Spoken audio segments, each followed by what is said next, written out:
Hi there, this is Chinkitan, also known as Mr. Chink Positive. The topic that I would like to discuss for you in my video blog today is called Anay Busters. May mga anay ba kayo sa bahay? Whether you like it or not, nobody likes anay or termites in their house. Ganon din po sa buhay, wala rin taong gustong mga taong naninira sa kanila. Ikaw ba ay nasisiraan na ng ibang tao? Mabait sila sa kaharap mo, pero pag ikaw naman ay nakatalikod, ay nako, sasaksakin ka na lang ng basta-basta, no? Nananahimik ka pero ginagawan ka ng kwento at ng issue. Binabaligtad pa at pinapalabas na ikaw may mali at may kasalanan, kahit sila naman ang talagang may kasalanan. Ayaw kang tigilan at wala nang iba kundi ibang kung ginawa, kundi hanapan ka na lang ng pagkakamali. Alam mo, unfortunately, sadyang may mga taong talagang mapanirang puri, parang may mga anay sila, parang sila mga anay unting-unti na sinisira ang buhay mo na hindi mo namamalayan. Kapag hindi mo inagapan ang anay sa bahay, ito po ay kakalat at talagang magigiba ang ating bahay. Ganun din, kapag hindi rin natin inagapan, ika nga itong mga taong ito, no? Masisira naman hindi ang ating bahay, kundi ang ating buhay.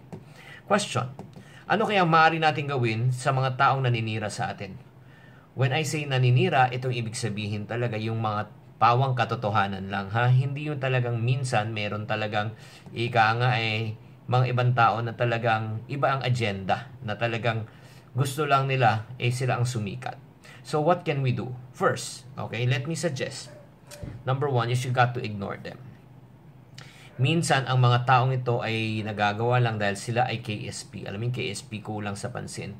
The more na actually napatulan natin sila, the more na nag-enjoy sila sa ginagawa nila. It's just like dousing more gasoline into the fire. The more it becomes bigger, the more that they would enjoy.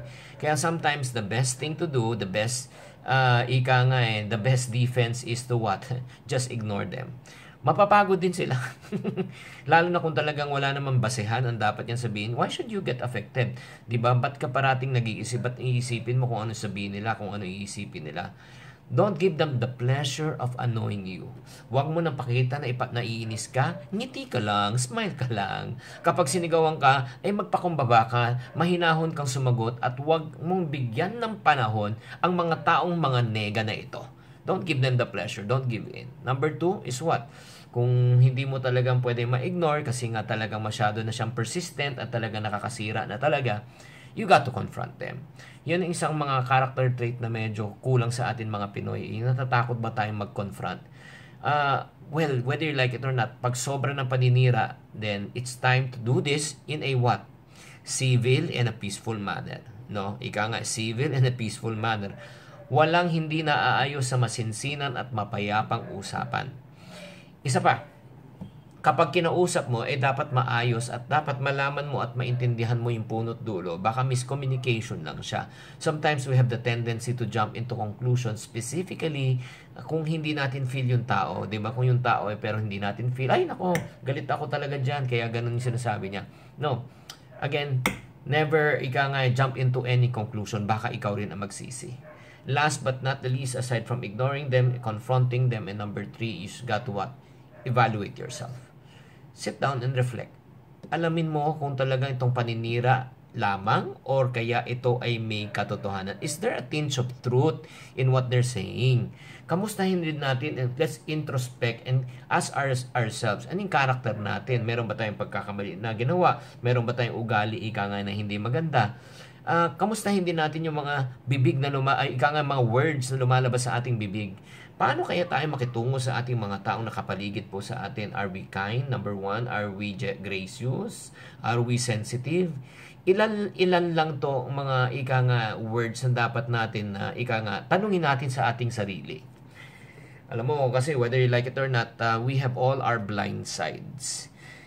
Higit sa lahat mga kapatid, ang pinakainam na dapat nating gawin sa mga taong mapanira po sa atin ay unfortunately, mahirap gawin, pero ipanalangin na lang natin sa Diyos. Maging mabuti pa rin tayo sa kanila. Love those who hate you. Kumbaga, kill them with what? Love. TLC. Sigurado kung magiging effect nito sa kanila ay hindi masyadong maganda sa umpisa, pero sooner or later, no? I'm sure, let God lumaban para sa atin. Let go and let God.